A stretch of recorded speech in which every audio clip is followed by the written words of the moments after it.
নমস্কার, আমি চন্দ্রা। আমার এই গল্প পাঠে মৌ চ্যানেলটি যদি আপনাদের ভালো লেগে থাকে তাহলে অবশ্যই লাইক, শেয়ার ও সাবস্ক্রাইব করে পাশে থাকবেন এবং অবশ্যই আপনাদের মূল্যবান মতামত কমেন্টের মাধ্যমে আমাকে জানাবেন। আজকের নিবেদন শ্রদ্ধেয় বিভূতিভূষণ বন্দ্যোপাধ্যায়ের পথের পাঁচালী উপন্যাসের মাটির ভেপু। দুর্গা ভাইকে খুঁজিতে বাহির হইয়াছিল। পাড়ার নানা স্থানে খুঁজিয়া কোথাও পাইল না। অন্নদা রায় মহাশয়ের বাড়ির কাছে আসিয়া ভাবিল, একবার এখানে দেখে যাই, খুড়িমার সঙ্গেও দেখাটা হবে এখন। অন্নদা রায়ের বাড়ি ঢুকিতেই একটা হৈ হৈ চিৎকার ও কান্নাকাটির কলরব তাহার কানে গেল। বাড়ির মধ্যে ঢুকিয়া সে দরজার কাছে দাঁড়াইল। রোয়াকের একপাশে দাঁড়াইয়া অন্নদা রায়ের বিধবা ভগ্নী সখী ঠাকরুন চিৎকার করিয়া বাড়ি ফাটাইতেছেন। তাই কি মনে একটু ভয় আছে নাকি? ঢের ঢের জাহাবাজ মেয়ে মানুষ দেখেছি, এমন আর কখনো দেখিনি রে বাপু। পায়ে গড় করি, বলে ওই জমের মতো স্বামী রাখলে হারে মাসে এক রাখে না। তাই না হয় বাপু একটু সমঝে চলি। সত্যি তো, আজ 3 দিন ধরে বলছে ধানগুলো একটু রোদে দাও, ওগো ধানগুলো একটু রোদে দাও। কথা কি গেরাজি হয় নাকি, না কানে যায়? কার কথা কে শোনে? গেরস্ত ঘরের বউ ধান ভানবে, কাজ করবে এই জানি, তা না রাত দিন পটের বিবি সেজে বসে আছে। পটের বিবি জিনিসটি পরিস্ফুট করিবার জন্য উত্তম রূপে সাজিয়া যেরূপভাবে বসিয়া থাকা উচিত বলিয়া সখী ঠাকরুনের ধারণা, তিনি এখানে তাহার অভিনয় করিলেন।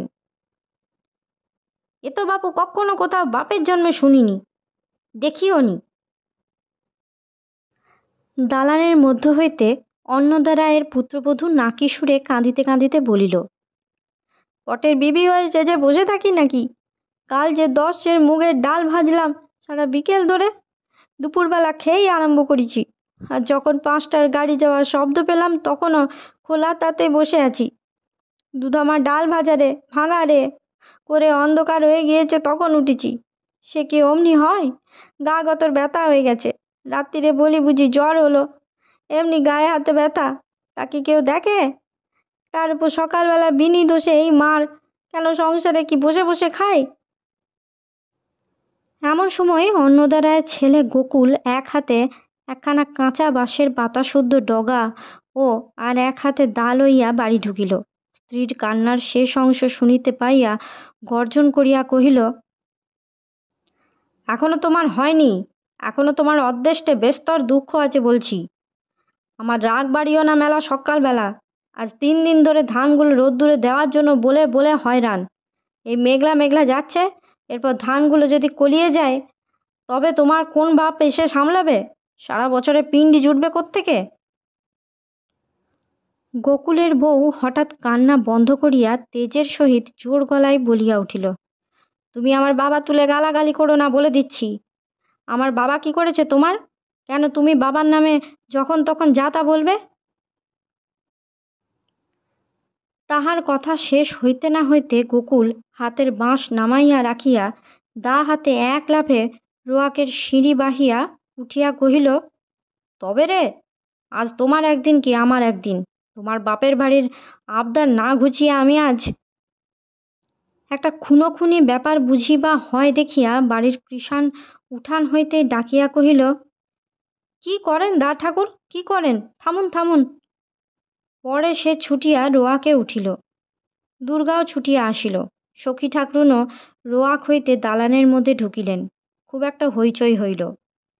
দালানের মধ্যে গোকুলের স্ত্রী স্বামীর উদ্যত আক্রমণের সম্মুখে পিছাইয়া গিয়া মার ঠেকাইবার জন্য 2 হাত তুলিয়া দেওয়ালের গায়ে প্রাণপণে ঠেস দিয়া জড়সড় হইয়া দাঁড়াইয়াছে। চোখে তার ভয়ের দৃষ্টি। কৃষাণ গিয়াই গোকুলের হাত হইতে দাখানা কাড়িয়া লইল। পরে তাহাকে ধরিয়া দালানের বাহিরে আনিতে আনিতে বলিতে লাগিল, কি করেন না দা ঠাকুর, থামুন, আসুন নেমে। গোকুলের বয়স 35-36-এর কম নয়, কিন্তু দেহ তেমন সবল নহে। বলিষ্ঠ কৃষাণের সহিত ম্যালেরিয়া দুর্বল দেহ লইয়া হাত ছাড়াছাড়ির চেষ্টা করিতে গেলে দুর্বলতাই অধিকতর প্রকাশ হইয়া পড়িবে বুঝিয়া বলিতে বলিতে নামিল, দেখো না, একটা ডোল ধান, বীজ ধান জল পেয়ে যদি কলিয়ে যায়, ওকে আর রোয়া হবে? আজ 3 দিন ধরে বলছি, আবার তেজটা দেখলে তো? তোমার তেজ আমি। দুর্গা নিঃশ্বাস ফেলিয়া বাঁচিল, কিন্তু এ সময় খুড়িমার সঙ্গে আলাপ পরিচয় কথাবার্তার সময় নহে বুঝিয়া সে এক প্রকার নিঃশব্দেই অন্নদারায়ের বাড়ির বাহির হইয়া পড়িল। পাঁচু বাড়ির বাড়ির কাছে জামতলায় একজন লোক ঘটিবাটি সারাইতে বসিয়াছে। কাঠের কয়লার হাপড়ের গনগনে আগুন, পাড়ার লোকের অনেক ভাঙা ঘটিবাটি জড়ো করা। বেটে ধরনের লোকটা, পাকশিটে গড়নের চেহারা, বয়স কত বুঝিবার উপায় নেই। 30 হতে পারে, 50ও হইতে পারে। গলায় ত্রিকণ্ঠী তুলসীর মালা, মুখের ডান দিকে একটা কাটার দাগ, হাতের কবজিতে দড়ির মতো শির বাহির হইয়া আছে, পরনে আধময়লা ধুতি। পাড়ার অনেক ছেলে মেয়ে তাহাকে ঘিরিয়া ঘটিবাটি সারানো দেখিতেছে। দুর্গাও গেল। লোকটি বলিল, কি চাই খুকি? সে বলিল, কিছু না, দেখব। বাড়ি ফিরিয়া মার কাছে বলিল, আজ মা গোকুল কাকা খুড়িমাকে যা মেরেছে সে কি বলবো। পরে সে আনুপূর্বিক বর্ণনা করিল। সর্বজয়া বলিল, গোয়ার গোবিন্দ চাষা একটা বই তো নয়। আহা, ভালো মানুষ বউটা অমন হাতে আর অমন বাড়িতে পড়েছে, ঠ্যাঙা খেতে খেতে জীবনটা গেল। আমাকে তো বড্ড ভালোবাসে, যখন যা বাড়িতে হবে আমার জন্য তুলে রেখে দেবে। খুড়িমার কান্না দেখে এমন কষ্ট হলো মা, সখী ঠাকুমা আবার এখন উল্টে খুড়িমাকেই বকে।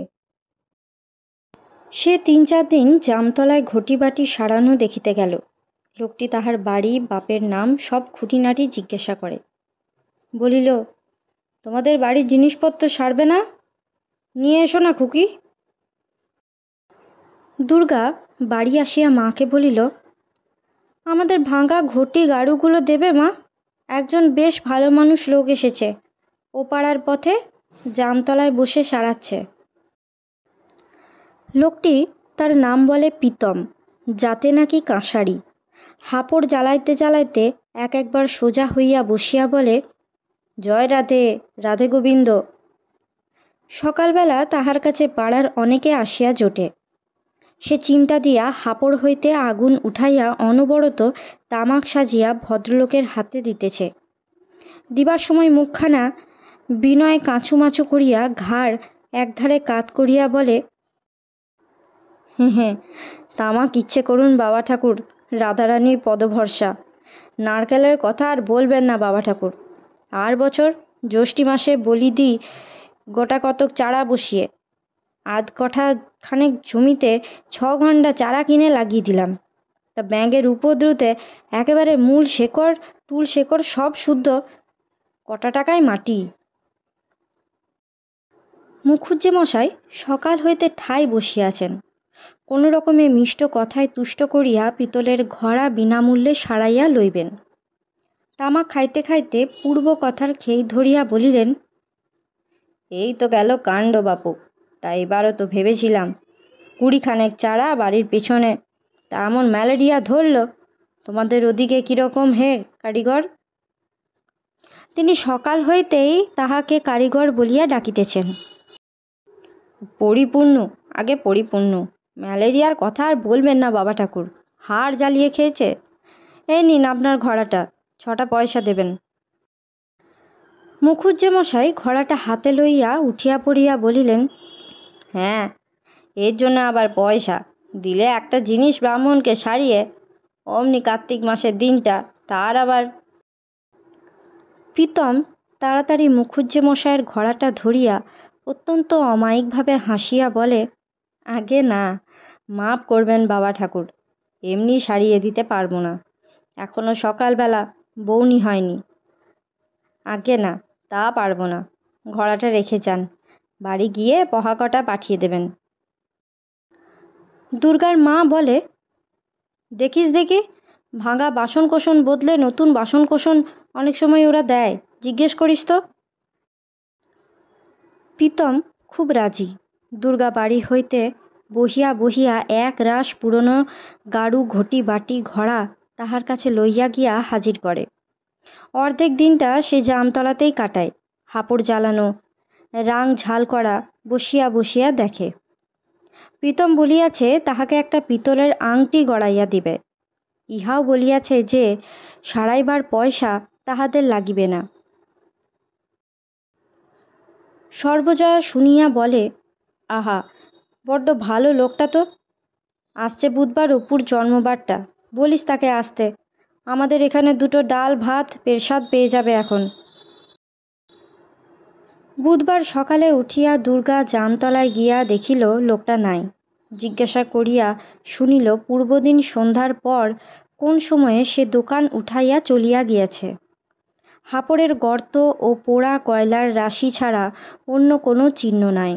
দুর্গা এখানে ওখানে খোঁজ করিল, একে ওকে জিজ্ঞাসা করিল, কেহ জানে না সে কোথায় গিয়াছে। ভয়ে দুর্গার মুখ শুকাইয়া গেল। মা শুনিলে কি বলিবে? সংসারের অর্ধেক বাসন তাহার কাছে যে। সে দুর্গাকে বলিয়াছে ঝিকরহাটির বাজারে তাহার কাঁসারির দোকান আছে, সেখানে সে খবর পাঠাইয়াছে তাহার ভাই একদিনের মধ্যে নতুন বাসন লইয়া আসিয়া পড়িল বলিয়া। আসিলেই ভাঙাচোরা বাসনগুলো সব বদলাইয়া দিবে। কোথায় বা সে, আর কোথায় বা তাহার ভাই? কোথায় সে যে গেল তাহা দুর্গা অনেক খুঁজিয়াও পাইল না। কেবলমাত্র তাহাদেরই জিনিস গিয়াছে, অন্য হুঁশিয়ার লোকের এক টুকরো পিতলও খোয়া যায় নাই। সারা দিনের পরে সন্ধ্যার সময় দুর্গা কাঁদো কাঁদো মুখে মাকে সব বলিল। হরিহর বিদেশে, কেই বা খোঁজ করে, কেই বা দেখে। সর্বজয়া অবাক হইয়া যায়, বলে, একবার তোর রাই জ্যাঠামশাইকে গিয়ে বলতো। ওমা, এমন কথা তো কখনো শুনিনি। হরিহর বাড়ি আসিলে ঝিকরহাটির বাজারে খোঁজ করা হইল। প্রীতম নামক কোনো লোকের সেখানে কাঁসারির দোকান নাই, বা উক্ত চেহারার কোনো লোকও সেখানে নাই। কয়েক মাস কাটিয়া গিয়েছে, ভাদ্র মাস। অপু বৈকালবেলা বেড়াইতে যাইবার সংকল্প করিতেছে। এমন সময় তাহার মা পিছনে ডাকিয়া বলিল, কোথায় বেরোচ্ছিস রে অপু? চাল ভাজা ছোলা ভাজা ভাজছি, বেরিও না যেন, এক্ষুনি খাবি। অপু শুনিয়াও শুনিল না। যদিও সে চাল ছোলা ভাজা খাইতে ভালোবাসে বলিয়াই মা তাহার জন্য ভাজিতে বসিয়াছে ইহা সে জানে। তবুও সে কি করিতে পারে? এতক্ষণ কি খেলাটাই চলিতেছে নীলুদের বাড়িতে। সে যখন বাড়ির বাহির দরজায় পা দিয়াছে, মার ডাক আবার কানে গেল, বেরোলে বুঝি? ও অপু, বা রে, দেখো মজা ছেলের। গরম গরম খাবি? আমি তাড়াতাড়ি ঘাট থেকে এসে ভাজতে লাগলাম। ও অপু। অপু এক ছুট দিয়া নীলুদের বাড়ি গিয়া পৌঁছিল। অনেক ছেলে জুটিয়াছিল। অপু আসিবার আগেই খেলা সাঙ্গ হইয়া গিয়াছে। নীলু বলিল, চল অপু, দক্ষিণ মাঠে পাখির ছানা দেখতে যাবি? অপু রাজি হইলে দুজনে দক্ষিণ মাঠে গেল। ধান ক্ষেতের ওপারেই নবাবগঞ্জের বাঁধা সড়কটি পূর্ব পশ্চিমে লম্বা হইয়া যেন মাঠের মাঝখান চিরিয়া চলিয়া গিয়াছে। গ্রাম হইতে 1 মাইলের উপর হইবে। অপু এত দূর কখনো বেড়াইতে আসে নাই। তাহার মনে হইল যেন সমস্ত পরিচিত জিনিসের গণ্ডি ছাড়াইয়া কোথায় কত দূরে নীলুদা তাহাকে টানিয়া আনিল। একটুখানি পরেই সে বলিল, বাড়ি চলো নীলুদা, আমায় মা বকবে, সন্ধে হয়ে যাবে, আমি একা গাবতলার পথ দিয়ে যেতে পারবো না, তুমি বাড়ি চলো। ফিরিতে যাইয়া নীলু পথ হারাইয়া ফেলিল। ঘুরিয়া ফিরিয়া কাহাদের একটা বড় আমবাগানের ধার দিয়া একটা পথ মিলিল। সন্ধ্যা হইবার তখনও কিছু বিলম্ব আছে। আকাশে আবার মেঘ ঘনাইয়া আসিতেছে। এমন সময় চলিতে চলিতে নীলু হঠাৎ থমকিয়া দাঁড়াইয়া অপুর কনুয়ে টান দিয়া সম্মুখ দিকে চাহিয়া ভয়ের সুরে বলিল, ও ভাই অপু। অপু সঙ্গীর ভয়ের কারণ বুঝিতে না পারিয়া বলিল, কি রে নীলুদা? পরে সে চাহিয়া দেখিল, যে সুড়িপথটা দিয়া তাহারা চলিতেছিল তাহা কাহাদের উঠানে গিয়া শেষ হইয়াছে। উঠানে একখানা ছোট্ট চালাঘর ও একটা বিলাতি আমড়ার গাছ। তাহার কোনো কথা জিজ্ঞাসা করিবার পূর্বেই নীলু ভয়ের সুরে বলিয়া উঠিল, আতুরি ডাইনির বাড়ি। অপুর মুখ শুকাইয়া গেল। আতুরি ডাইনির বাড়ি! সন্ধেবেলা কোথায় আসিয়া তাহারা পড়িয়াছে। কে না জানে যে ওই উঠানের গাছে চুরি করিয়া বিলাতি আমড়া পাড়িবার অপরাধে ডাইনিটা জেলেপাড়ার কোনো এক ছেলের প্রাণ কাড়িয়া লইয়া কচুর পাতায় বাঁধিয়া জলে ডুবাইয়া রাখিয়াছিল। পরে মাছে তাহা খাইয়া ফেলিবার সঙ্গে সঙ্গে বেচারির আমড়া খাইবার স্বাদ ও জন্মের মতো মিটিয়া যায়। কে না জানে সে ইচ্ছা করিলে চোখের চাহনিতে ছোট ছেলেদের রক্ত চুষিয়া খাইয়া তাহাকে ছাড়িয়া দিতে পারে। যাহার রক্ত খাওয়া হইল সে কিছুই জানিতে পারিবে না, কিন্তু বাড়ি গিয়া খাইয়া দাইয়া সেই যে বিছানায় শুইবে, আর পরদিন উঠিবে না। কতদিন শীতের রাত্রে লেপের তলায় শুইয়া দিদির মুখে আতুরি ডাইনির গল্প শুনিতে শুনিতে সে বলিয়াছে, রাত্রিতে তুই ওসব গল্প বলিস না দিদি, আমার ভয় করে। তুই সেই উঁচবরণ রাজকন্যার গল্পটা বল দেখি। ঝাপসা দৃষ্টিতে সে সম্মুখে চাহিয়া দেখিতে গেল বাড়িতে কেহ আছে কিনা, এবং চাহিবার সঙ্গে সঙ্গেই তাহার সমস্ত শরীর যেন জমিয়া হিম হইয়া গেল। বেড়ার বাঁশের আগরের কাছে অন্য কেহ নয়, একেবারে স্বয়ং আতুরি ডাইনি তাহাদের, এমন কি যেন শুধু তাহারই দিকে চাহিয়া দাঁড়াইয়া। যাহার জন্য এত ভয় তাহাকে একেবারে সম্মুখেই এভাবে দাঁড়াইয়া থাকিতে দেখিয়া অপুর সামনে পিছনে কোনো দিকেই পা উঠিতে চাহিল না। আতুরি বুড়ি ভুঁড়ি কুঁচকাইয়া তোবড়ানো গালটা আরও ঝুলাইয়া ভালো করিয়া লক্ষ্য করিবার ভঙ্গিতে মুখটা সামনের দিকে একটু বাড়াইয়া দিয়া পায়ে পায়ে তাহাদের দিকে আগাইয়া আসিতে লাগিল। অপু দেখিল সে ধরা পড়িয়াছে, কোনো দিকেই আর পালাইবার পথ নাই। যে কারণেই হোক ডাইনির রাগটা তাহার উপরেই, এখনই তাহার প্রাণ সংগ্রহ করিয়া কচুর পাতায় পুড়িবে। মুখের খাবার ফেলিয়া মায়ের ডাকের উপর ডাক উপেক্ষা করিয়া সে যে আজ মায়ের মনে কষ্ট দিয়া বাড়ি হইতে বাহির হইয়া আসিয়াছে, তাহার ফল এই ফলিতে চলিল। সে অসহায়ভাবে চারিদিকে চাহিয়া বলিল, আমি কিছু জানি না ও বুড়ি পিসি, আমি আর কিছু করব না, আমায় ছেড়ে দাও, আমি এদিকে আর কখনো আসবো না, আজ ছেড়ে দাও ও বুড়ি পিসি। নীলু তো ভয়ে প্রায় কাঁদিয়া ফেলিল, কিন্তু অপুর ভয় এত হইয়াছিল যে চোখে তাহার জল ছিল না। বুড়ি বলিল, ভয় কি মোরে? ও বাবারা, মোরে ভয় কি? পরে খুব ঠাট্টা করা হইতেছে ভাবিয়া হাসিয়া বলিল, মুই কি ধরে নেব খোকারা? এসো মোর বাড়িতে, এসো, আমচুর দেবানি, এসো। আমচুর? ডাইনি বুড়ি ফাঁকি দিয়া ভুলাইয়া বাড়িতে পুড়িতে চাইতেছে। গেলেই আর কি, ডাইনিরা রাক্ষসীরা যে এরকম ভুলাইয়া ফাঁদে ফেলে, এরকম কত গল্প তো সে মার মুখে শুনিয়াছে। এখন সে কি করে, উপায়? বুড়ি তাহার দিকে আরও খানিকটা আগাইয়া আসিতে আসিতে বলিল, ভয় কি ও মোর বাবারা? মুই কিচ্ছু বলবো না, ভয় কি মোরে? আর কি, সব শেষ। মায়ের কথা না শুনিবার ফল ফলিবার আর দেরি নেই।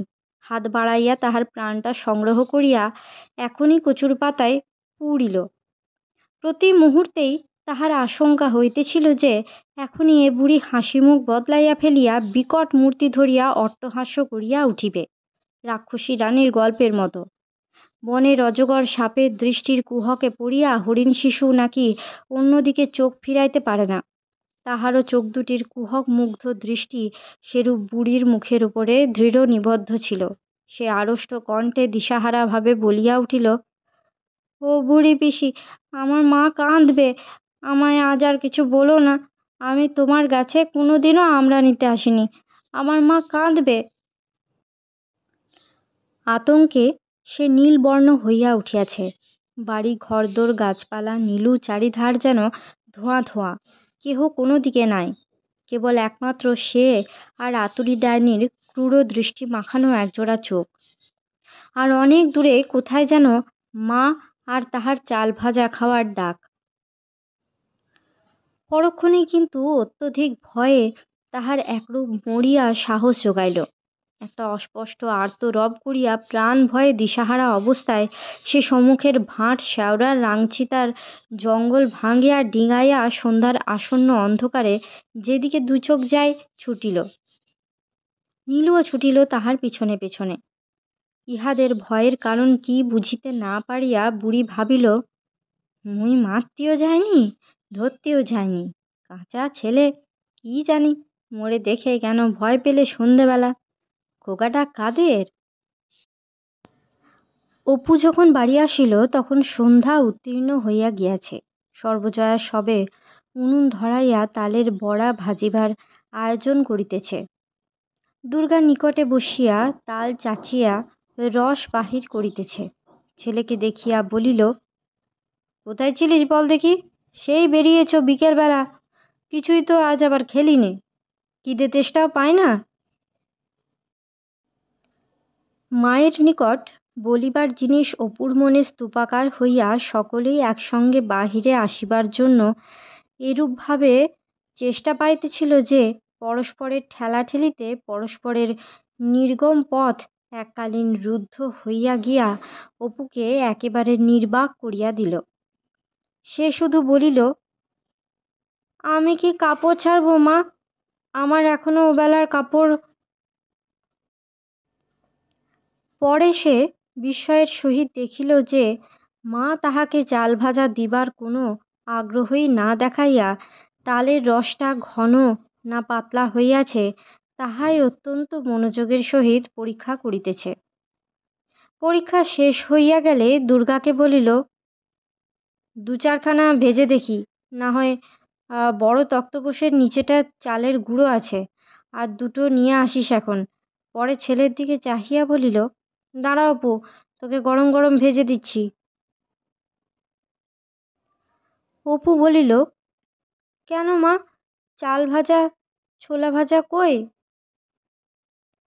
তা চাল ভাজা তুই খেলি কই? কতবার ডাকলাম, তুই বেরিয়ে গেলি।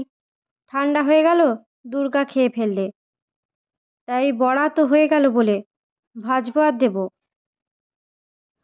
অপু সেই বৈকালবেলা হইতে মনের মধ্যে যে তাসের ঘর নির্মাণ করিতেছিল, এক ভুঁয়ে কে তাহাকে একেবারে ভূমিসাৎ করিয়া দিল। এই তাহার মা তাহাকে ভালোবাসে? সে বৈকালবেলা বাটির বাহিরে যাওয়ার পর হইতে অনবরত ভাবিতেছে, মা না জানি কত দুঃখই করিতেছে তাহার জন্য। অপু আমার এখনো কেন যে এলো না, তার জন্যে এত করে ঘাট থেকে এসে ভাজা ভাজলাম, আহা সে দুটো খেলে না, হাঁ দায় পড়ে আছে, তাহার জন্য ভাবিয়া তো মায়ের ঘুম নাই। মা দিব্যি সেগুলো দিদিকে খাওয়াইয়া দিয়া নিশ্চিন্ত হইয়া বসিয়া আছে। সেই শুধু এতক্ষণ মিছিমিছি ভাবিয়া মরিতেছিল। দুর্গা বলিল, মা শিগগির শিগগির ভেজে নাও, বড্ড মেঘ করে আসছে, বৃষ্টি এলে আর ভাজা হবে না। ঘরে যে জল পড়ে, সেদিনকার মতো হবে কিন্তু। দেখিতে দেখিতে চারিধার ঘিরিয়া ঘনাইয়া আসা মেঘের ছায়ায় বাঁশবনের মাথা কালো হইয়া উঠিল। খুব মেঘ জমিয়া আকাশ অন্ধকার হইয়াছে, অথচ বৃষ্টি এখনো নামে নাই। এ সময় মনে এক প্রকার আনন্দ ও কৌতূহল হয়, না জানি কি ভয়ঙ্কর বৃষ্টি আসিতেছে, পৃথিবী বুঝি ভাসাইয়া লইয়া যাইবে। অথচ বৃষ্টি হয় প্রতিবারই, পৃথিবী কোনোবারেই ভাসায় না, তবুও এ মোহটুকু ঘোচে না। দুর্গার মন সেই অজানার আনন্দে ভরিয়া উঠিল। সে মাঝে মাঝে দাওয়ার ধারে আসিয়া নিচু চালের ছাঁচ হইতে মুখ বাড়াইয়া মেঘান্ধকার আকাশের দিকে চাহিয়া দেখিতেছিল। সর্বজয়া খান কতক বড়া ভাজিয়া বলিল, এই বাটিটা করে ওকে দে তো দুর্গা, ওর খিদে পেয়েছে, বিকেল থেকে কিছু খায়নি তো। এই শেষ কথাই কাল হইল। এতক্ষণ অপু যা হয় একরকম ছিল, কিন্তু মায়ের শেষের দিকে আদরের সুরে তাহার অভিমানের বাঁধ একেবারে ভাঙিয়া পড়িল। সে বড়া শুদ্ধ বাটিটা উঠানে ছুঁড়িয়া দিয়া বলিল, আমি খাবো না তো বড়া, কক্ষনো খাবো না, যাও। সর্বজয়া ছেলের কাণ্ড দেখিয়া অবাক হইয়া রহিল। গরিবের ঘরকন্যা, কত কষ্টে যে কি জোগাড় করিতে হয় সেই জানে, আর হতভাগা ছেলেটা কিনা দুবার সেই কত কষ্টে সংগৃহীত মুখের জিনিস নষ্ট করিল। ক্ষোভে রাগে সে ছেলের দিকে চাহিয়া বলিল, তোমার আজ হয়েছে কি? তোমার অদৃশ্যে আজ ছাই লেখা আছে, খেয়েও এখন তাই গরম গরম। এবার অপুর পালা। এরকম কথা মার মুখে সে কখনো শোনে নাই। কোথায় সে চাহিয়াছে মা দুটা আদরের কথা বলিয়া সান্ত্বনা করিবে, না সন্ধেবেলা এমন নিষ্ঠুর কথা। সে দাঁড়াইয়া উঠিয়া বলিল, আচ্ছা মা, আমি চাল ভাজা খাইনি, তাতে আমার মনে কষ্ট হয় না? আমি বিকেল থেকে ভাবছি নে বুঝি। আমি আমি কখনো তোমার বাড়ি আর আসছি নে। আমি ছাই খাবো। কেন আমি ছাই খাবো? আর দিদি বুঝি সব ভালো ভালো জিনিস খাবে। আমি আসবো না তোমার বাড়ি, কখনো আসবো না। পরে সে আতুরি বুড়ির বাড়ি হইতে এইমাত্র যেরূপ অন্ধকার কাঁটাবন আমবন না মানিয়া ছুটিয়াছিল, এখনও রাগে আত্মহারা হইয়া দাওয়া হইতে নামিয়া বাহিরের উঠানের দিকে ঠিক সেইরূপ মরিয়ার মতো ছুটিল। ভাইয়ের অভিমান ভরা দৃষ্টি, ফুলা ঠোঁট ও কথা বলিবার ধরন দুর্গার নিকট এরূপ হাস্যকর ঠেকিল যে সে হাসিয়া প্রায় গড়াইয়া পড়িল। হি হি, অপুটা একেবারে পাগলা মা, কেমন বললে? পরে ভাইয়ের কথা বলিবার উক্তির নকল করিয়া বলিল, আমি চাল ভাজা খাইনি, হি হি, তাতে বুঝি আমার কষ্ট হয় না? বোকা একেবারে, যা। ও অপু, শুনে যা। ও অপু। অপু ছুটিয়া পাঁচিলের পাশের পথ দিয়া পেছনের বাঁশবাগানের দিকে ছুটিল। আকাশে মেঘ তখনও থমকিয়া আছে। বাঁশবনের তলাটা ঝোপে ঝাড়ে নির্জন বর্ষা সন্ধ্যায় ঘুটঘুটে অন্ধকার। সহজ অবস্থায় এরূপ স্থানে এ সময় একা আসিবার কল্পনায় সে করিতে পারিত না কোনো দিনও। কিন্তু বর্তমানে চারিধারের নির্জনতা ও অন্ধকার, বাঁশঝাড়ের মধ্যে কিসের খড়খড় শব্দ, অদূরে সলতেখাগি আমগাছে ভূতের প্রবাদ প্রভৃতি সম্পূর্ণ বিস্মৃত হইয়া দাঁড়াইয়া দাঁড়াইয়া ভাবিতে লাগিল, আমি কখনো বাড়ি যাব না, তো এ জন্মে আর বাড়ি যাব না। অভিমানের প্রথম বেগটা কাটিয়া গেলে তাহার একটু গা ছমছম করিতে লাগিল। ভয়ে ভয়ে সে একবার দূরের সলতেখাগি আম গাছটার দিকে চাহিয়া দেখিল। তাহার মনে হইল, এখন যদি একটা ভূতে আমায় তুলে একেবারে মগডালে নিয়ে যায় তো বেশ হয়। মা খুঁজে খুঁজে কেঁদে মরে, ভাবে কেন সন্ধেবেলা ছাই খাও বললাম। তাই তো খোকা আমার রাগ করে কোথায় অন্ধকারে মেঘ মাথায় বেরিয়ে চলে গেল, আর ফিরে এলো না। ভূতের হাতে সে মরিয়া গেলে মার কীরকম কষ্ট হইবে তাহা সে খানিকক্ষণ প্রতিহিংসার আনন্দে উপভোগ করিল। পরে সেখান হইতে সে গিয়া পাঁচিলের পাশের পথে দাঁড়াইল। তাহার ভয় ভয় করিতেছিল।